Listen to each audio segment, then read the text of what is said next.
क्या कभी सोचा है कि आखिर कुछ लोगों के मसल्स तेजी से क्यों बनते हैं और बाकी लोग बस जिम में पसीना ही बहाते रह जाते हैं? आज के इस एक्सप्लेनर में हम मसल प्रोटीन डायनामिक्स की इस कॉम्प्लेक्स सेलुलर बायोलॉजी को बिल्कुल आसान जबान में डिकोड करने वाले हैं।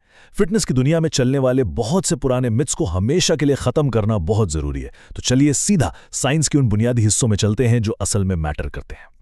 आज का हमारा सफर कुछ इस तरह रहेगा। पहले हम एनाबोलिक हैंडब्रेक को समझेंगे, फिर देखेंगे कि सिंथेसिस और ब्रेकडाउन में क्या मुकाबला है। इसके बाद प्रोटीन क्वांटिटी प्लेटो, फिर उस मशहूर 30 ग्राम एब्जॉर्प्शन मिथ का पर्दाफाश करेंगे और आखिर में रेनेसेंस पीरियडाइजेशन फ्रेमवर्क पर बात करेंगे। बस माइक्रोस्कोपिक लेवल से शुरू करके सीधा उन प्रैक्टिकल स्ट्रैटेजीज तक जाएंगे जिन्हें रियल वर्ल्ड में अप्लाई किया जा सकता है। तो सबसे पहले बात करते हैं एनाबॉलिक हैंड ब्रेक की। ये वो बुनियादी कॉन्सेप्ट है जो तय करता है कि हमारा जिस्म मसल बनाएगा या उसे तोड़ देगा। देखें, नया मसल बनाना ना हमारे जिस्म के लिए मेटाबॉलिकली बहुत महंगा सौदा है। अगर जिस्म को जरूरी एनर्जी और एमिनो एसिड्स ना मिल रहे हों तो वो फौरन एक इमरजेंसी हैंड ब्रेक खींच लेता है। जिस्म की पहली तरजीह हमेशा हमारी जान बचाना और बुनियादी अफ़ाल को चलाना होती है, ना कि नई मसल्स बनाना।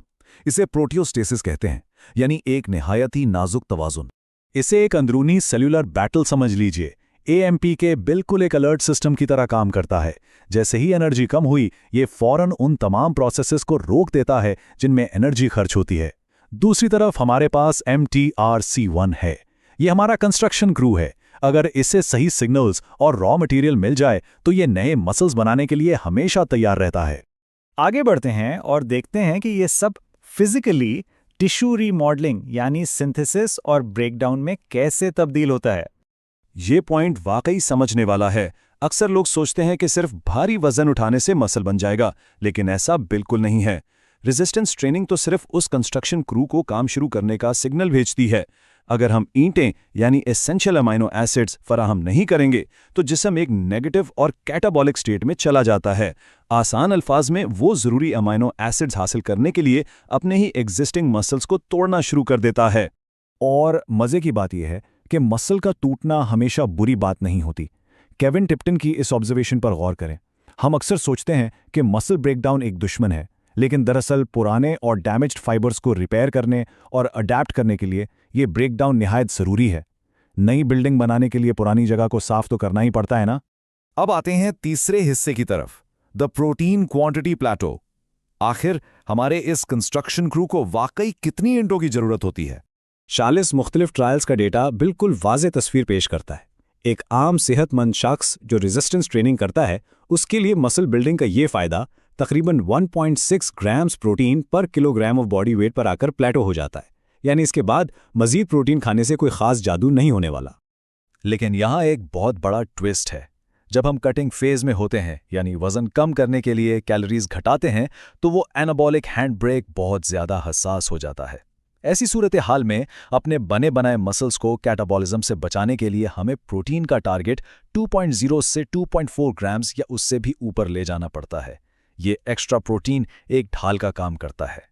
चलिए अब चौथे हिस्से की तरफ चलते हैं और फिटनेस की दुनिया के सबसे बड़े और पुराने मिथ का पर्दाफाश करते हैं। दहाइयों से हम सब यही सुनते आ रहे हैं कि एक वक्त में 25 से 30 ग्राम से ज़्यादा प्रोटीन खाना बिल्कुल बेकार है और जिस्म बाकी सब वेस्ट कर देता है। लेकिन आज की एडवांस साइंस, खुसूसन क्वाड्रूपल आइसोटोप ट्रेस स्टडीज़ ने इस बात को मुकम्मल तौर पर गलत साबित कर दिया है। लैंडमार्क ट्रॉमलिन स्टडी का डेटा सच में हैरानकुन है।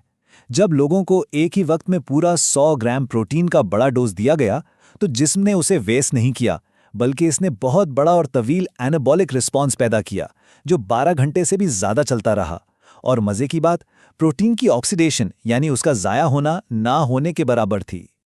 ये चार्ट उस पुराने मिथ को मुकम्मल तौर पर क्रश कर देता है। हमारा जिस्म वाकई बहुत स्मार्ट है।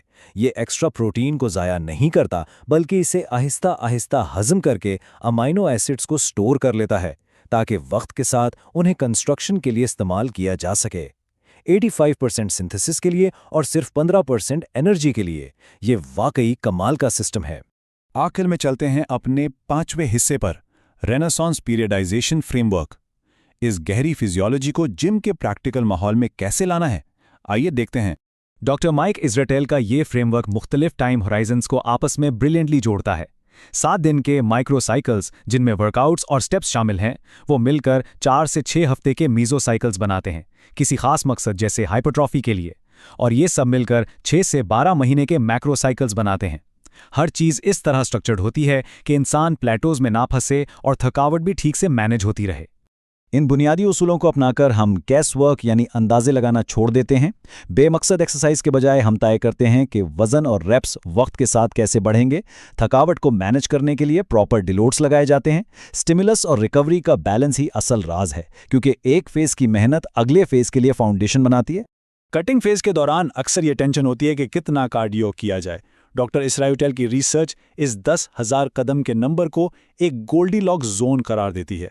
ये ना तो बहुत ज्यादा है कि जॉइंट्स दुखने लगें और सिस्टमिक रिकवरी मुतासिर हो, और ना ही बहुत कम, बस बिल्कुल परफेक्ट मिकदार है ज़रूरी एनर्जी बर्न करने के लिए। इसे एक स्पेस शटल की मिसाल से समझते हैं। जिस तरह स्पेस शटल को ज़मीन पर उतरते वक्त अपनी रफ्तार आहिस्ता करनी पड़ती है, बिल्कुल वैसे ही एक अग्रेसिव डाइट के बाद डाइट फटीग से बचने के लिए मेंटेनेंस फेजेस या डाइट ब्रेक्स लगाना बहुत ज़रूरी होते हैं। लगातार रिस्ट्रिक्शन करते रहने से सिर्फ तबाही मिलती है, जबकि स्ट्रेटेजिक डाइट ब्रेक्स हमारे हार्मोन्स को रीसेट करते हैं ताकि अगला फैट लॉस फेज नई ताकत के साथ शुरू किया जा सके। तो आज की इस गुफ्तगू को इस अहम सवाल पर मुकम्मल करते हैं। एनाबॉलिक हैंडब्रेक की इन बायोलॉजिकल हुदूद को समझने के बाद क्या हम लोग वाकई अपनी करंट ट्रेनिंग और डाइट स्ट्रेटजीज से बेस्ट पॉसिबल रिजल्ट्स हासिल कर रहे हैं, या फिर हम अब भी उन्हीं पुराने मिथ्स को फॉलो कर रहे हैं जिनका हकीकत से कोई ताल्लुक नहीं? इस डीप साइंस को समझने के बाद यकीनन अब वक्त आ गया है कि डेली रूटीन को एक नए और साइंटिफिक जाविये से देखा जाए। जरूर सोचिएगा।